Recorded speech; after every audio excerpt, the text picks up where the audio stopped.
को लेकर लगातार सवाल बन रहा है, इस पे आप क्या कहेंगे? इसमें मुझे क्या कहना है जी, आप जानते हैं कि इस पर निर्णय नेता को लेना है, माननीय मुख्यमंत्री जी को। कब तक इतनी दूरियां कैसे बढ़ गई आपकी? मेरी बताइए, मेरी किन से दूरी है? मेरी किन से दूरी है जरा अगर ये बताइए। दूरियां ना होती तो इस हद तक अरे यार यही दिक्कत है आप लोगों के साथ। आप लोग ऐसा ना इंच फीट रखे हुए ना कि दिन भर दूरी ना तो हमारे और नीतीश बाबू और लड़नों की दूरी है जी, कौन बता दिया आप जा रहे हैं सर कब नॉमिनेशन? अरे नॉमिनेशन 24 से 31 तक है जी। लाइव बंद कर अभी तो बहुत दिन है, आज कैबिनेट मीटिंग है, जा रहे हैं। एक छोटा सा सवाल, सर पटना कब जा रहे हैं? पटना कब जा रहे हैं सर? पटना कब जा रहे हैं? पटना कब जा रहे हैं? पटना तो आप हमेशा जानते हो, मंगल को आता हूँ, बुध को कैबिनेट के बाद चला जाता हूँ, फिर शाम में चल जाएंगे, शाम में जाएंगे पटना बिल्कुल। ये तय माना जा रहा है कि मतलब आपको एक और मौका मिलेगा केंद्र में अपनी सेवा देने का।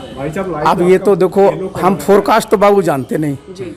हमारा काम है जिस पद पर जिस समय तो उसको काम करना। आप नीतीश जी से मिलेंगे अगर जा रहे हैं पटना तो? अच्छा ये बताइए, आप लोग ये सवाल कहाँ से लाते हो कि नीतीश जी से मिलेंगे, नीतीश जी से दूरी है, नीतीश जी से नजदीकी? अरे भाई देखिए, नहीं बिना आग के भी धुआं लोग निकालते रहते हैं। सर एक सवाल है कि हाँ। आपका सबसे अच्छे संबंध है, लेकिन अब तक आप इतने करीबी रहे हैं, तब तक आपके नाम पर कोई फाइनल बातें नहीं हो पा रही हैं। अरे तो भाई देखो, इसलिए चर्चा बहुत अरे ज्यादा हो रही है। देखिए चर्चा तो लोकतंत्र में चर्चा होती रहती है जी, लेकिन आप जानते हैं कि भाई लोग होते हैं, अपनी अपनी बात रखते हैं, और हमारे नेता का स्वभाव आप जानते हैं, सबका सुनते रहते हैं। मंत्री जी, एक सवाल ये है कि क्या आप जो अभी खबर आ रही है कि जेडीयू और आरजेडी के बीच में बहुत नजदीकी है और आपका बीजेपी से बहुत नजदीकी। अच्छा सुनिए, बड़ी बात बोला जी। बताइए, मैंने एक बार नहीं दर्जनों बार ये स्पष्ट किया है कि भाई 2020 में विधानसभा का चुनाव हुआ, एनडीए आप जानते हैं 4 पार्टियां हमारी,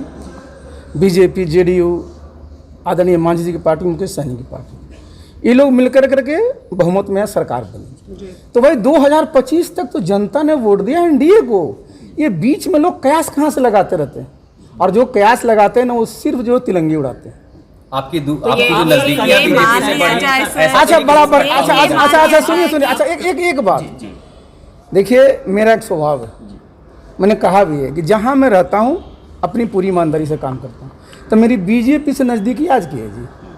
आप ज़रा समझ लीजिए, ये बात को समझिए कि मैं आदरणीय नीतीश बाबू के साथ 98 से हूँ, केंद्र में मंत्री थे, वो किनकी सरकार थी, उसके बाद बिहार में हम रहे उनके साथ, किनके साथ सरकार रही, तो कोई आज से हैं हम लोग, बरसों से हैं जी। तो आप बताइए, बरसों से हैं तो पहले नजदीकी नहीं दिखती थी और आजकल नजदीकी दिख रही है। लेकिन अगर जेडीयू नहीं जाती है सर,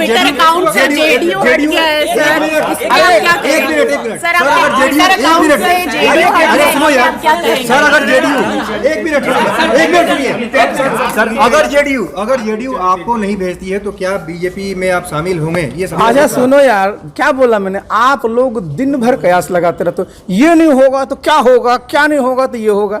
आप स्थिर से रहिए। आप नॉमिनेशन करने जा रहे हैं सर? एक आखिरी सवाल अच्छा, ये है कि बताओ आपके ट्विटर अकाउंट से जेडीयू हट गया। हाँ, बड़ा बढ़िया सवाल किया आपने। कल भी आप खूब चलाएं भरपेट। हाँ।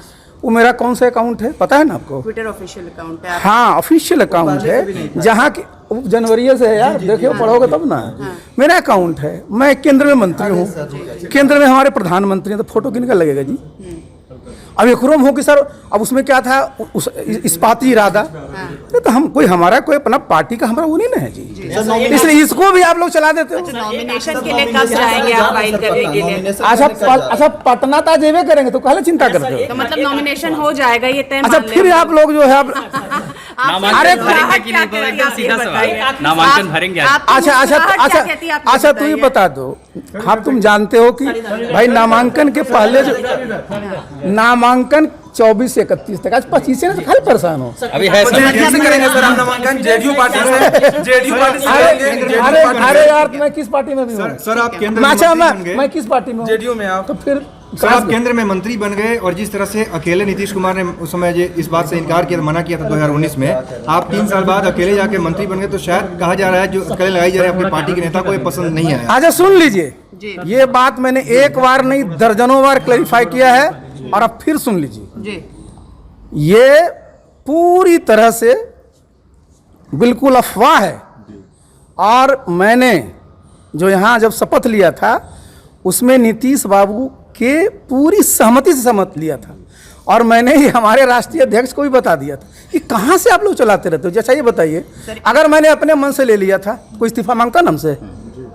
अरे ये क्यों तक चला रहे हैं आप इस चीज़ को? ये बार बार मैं देखता हूँ कि आरसीपी सिंह गए वहाँ, अपने से बन गए, तो जितने लोग हमारे पार्टी के एमपी आगे बन जाए हैं।